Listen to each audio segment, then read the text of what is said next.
I'm Maria Dalton, about to turn 27 this year, and I've been happily married for 5 years. My son, Martin, just celebrated his fourth birthday.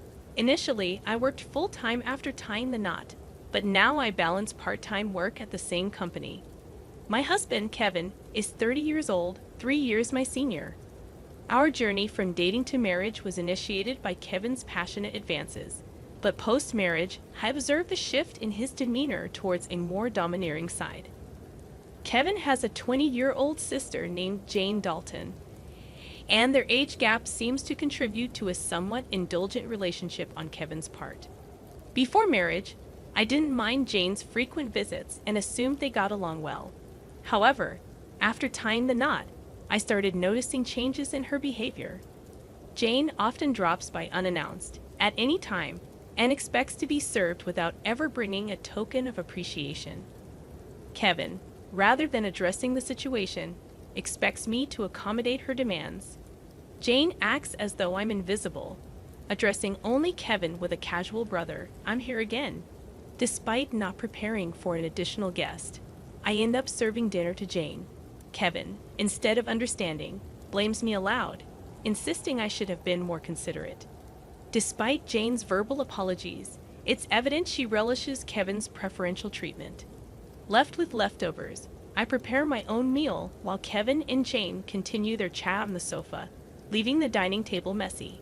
They never acknowledge Martin or me, treating us more like hired help than family.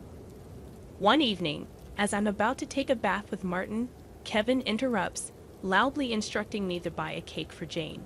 Despite it being late, Jane insists on having it immediately. Kevin blames me for delaying, and, feeling compelled, I reluctantly head to the cake shop with Martin in tow.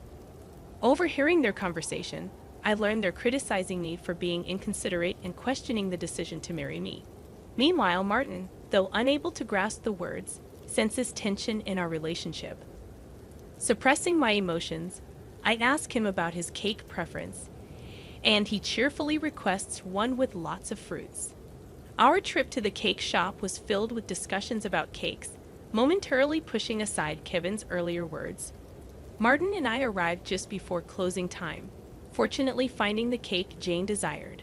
We purchased 2 cakes, including the fruit-loaded one Martin wanted.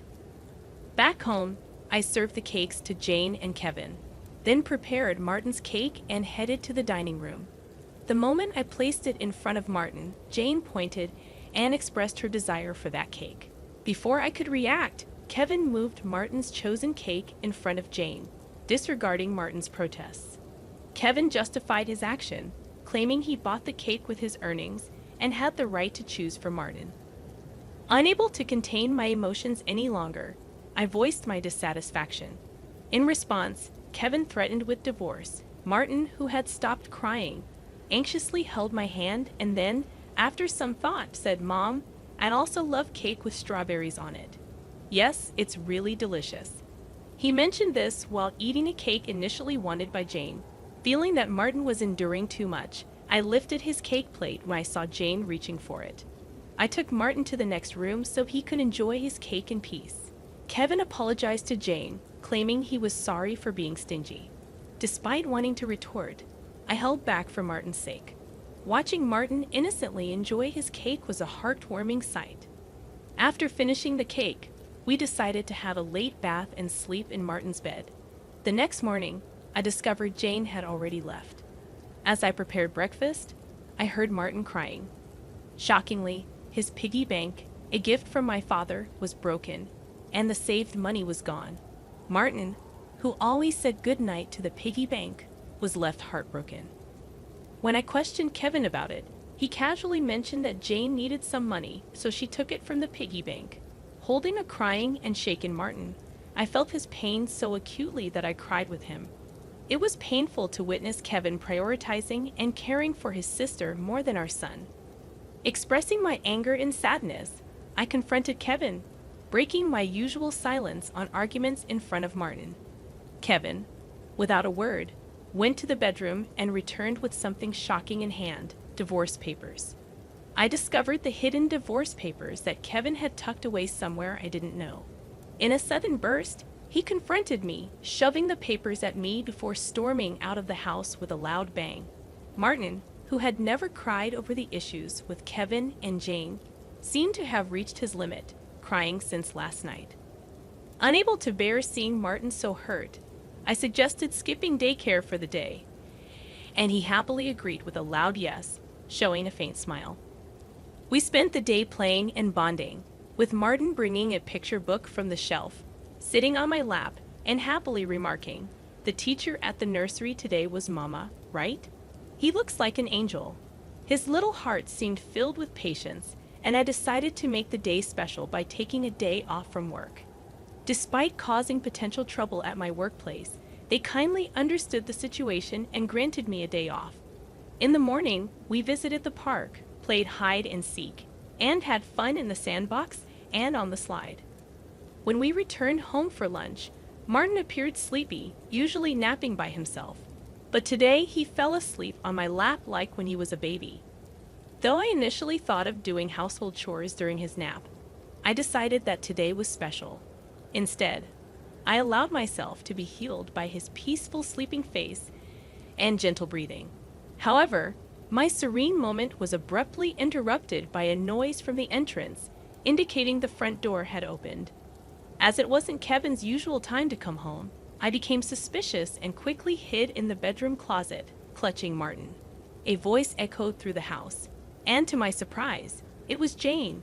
Trembling with fear, I listened as she searched for something, expressing frustration over not finding it. Jane then made a phone call, mentioning Kevin and discussing their unsuccessful search. After hearing her lock the front door and leave, I put Martin to bed and contemplated the strange events.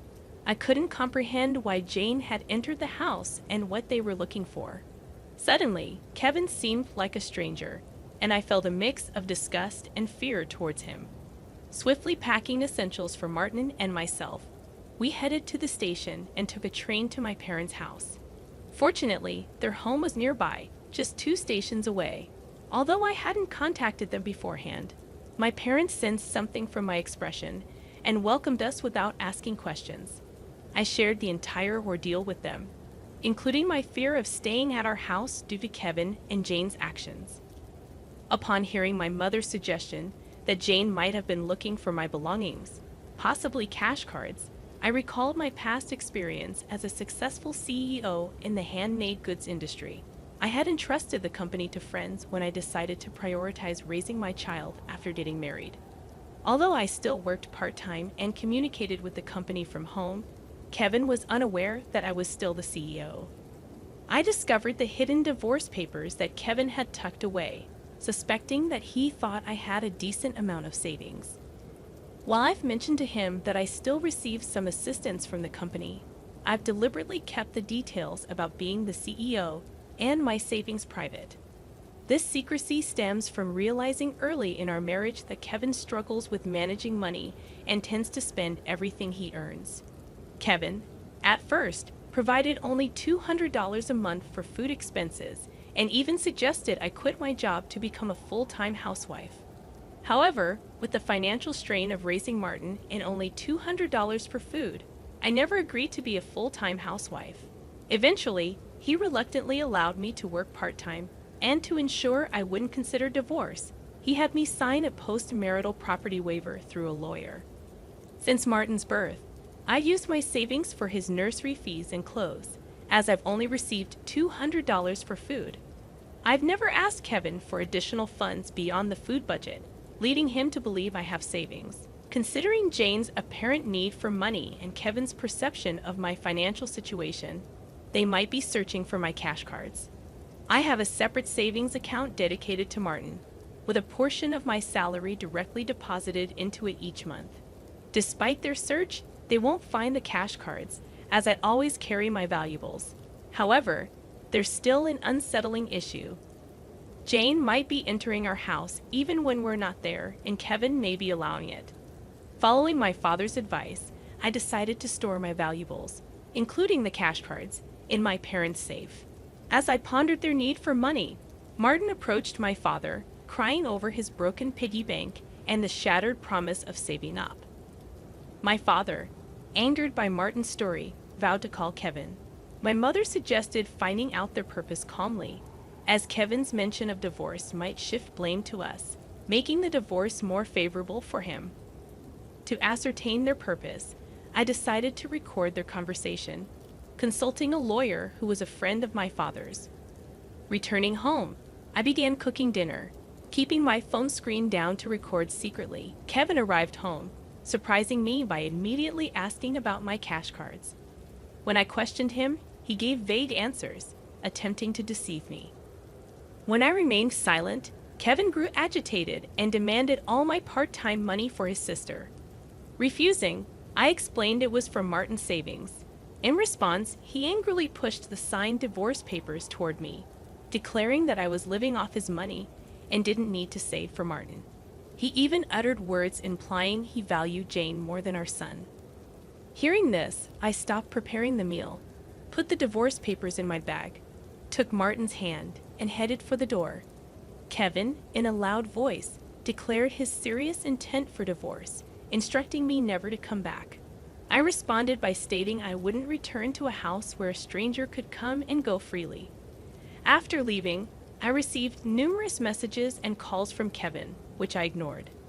Turning off my phone, I sought refuge at my parents' house, sharing the recording and divorce papers with them. Although I confessed to having no love or affection for Kevin, I expressed concern for Martin. My parents advised me to do as I pleased, acknowledging the potential emotional impact on Martin if a divorce were to occur. While grappling with the decision to divorce Kevin, Martin expressed his hunger. My mother, seeing my distress, kindly made him hamburgers, his favorite dish. Overwhelmed with emotions, tears welled up in my eyes as my mother told Martin with a warm smile that she prepared the hamburgers so that he and I could visit whenever we wanted. Taking a bite, Martin exclaimed with joy, praising Grandma's hamburgers and expressing a desire to eat them every day.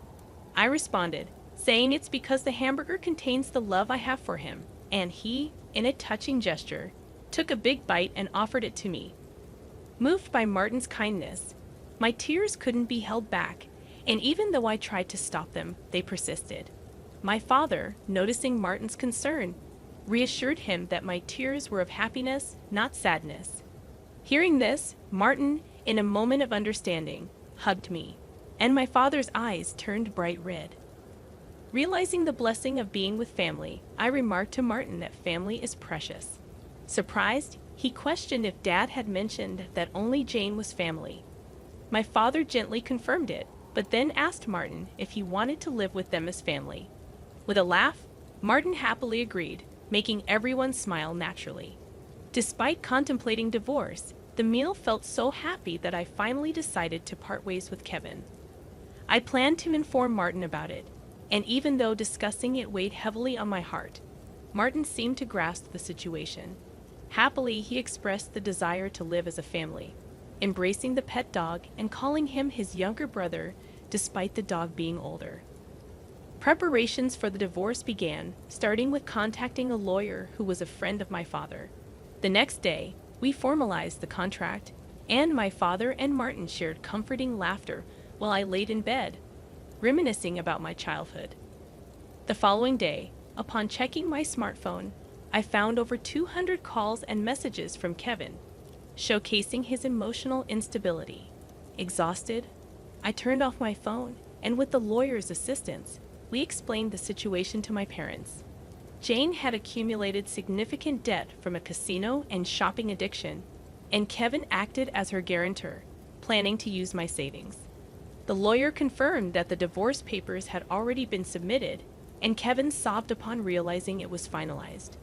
Despite expecting disagreements about child support, he signed a pledge to pay $340 to Martin every month. In a subsequent call from Kevin, his tone lacked aggression, and he calmly admitted to financial manipulation and explained his complex feelings toward Jane. I firmly asserted my decision not to reconsider and heard his faint sobbing before he wished me happiness and hung up. Remaining strong until the end, I discussed future plans with my parents and decided to stay with them until Martin grows up. I resumed my role as a company president and later learned that Kevin and Jane had informed their parents about the divorce and debt, resulting in disownement. Today, I find happiness being with my family.